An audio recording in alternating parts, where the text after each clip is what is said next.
अस्सलाम वालेकुम, मैं हूं शहजाद अमान और आप देख रहे हैं एसे टीवी। अभी हम मोटरवे टूल प्लाजा पे मौजूद हैं। यहाँ पे खान साहब के टाइगर निकल चुके हैं। क्या ये खान साहब के बगैर कामयाब हो पाएगा, इनकी रैली कामयाब हो पाएगी और क्या कमी महसूस हो रही है इनको या नहीं? अस्सलाम वालेकुम जी, वालेकुम अस्सलाम।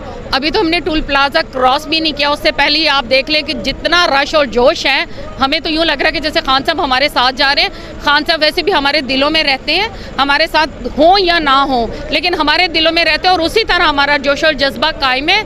और वज़ीराबाद में इंशाअल्लाह ताला वो सारे ही देखेंगे कि आज हुआ क्या है।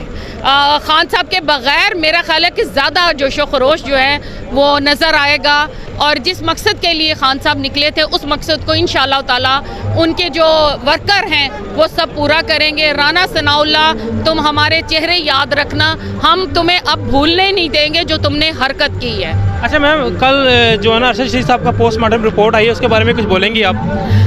वो इंतहाई दुख की बात है कि जिस तरीके से उन पे तशद्दुद हुआ है, जिस तरीके से तशद्दुद करके उनको मारा गया है, वो काबिल बर्दाश्त है, नाकाबिल बर्दाश्त है। और देखें ना कि आप फिर उसकी वीडियो आप चला रहे हैं, हम लोग नहीं बर्दाश्त कर पा रहे तो उनकी फैमिली और बच्चे कैसे इसको फेस कर रहे होंगे।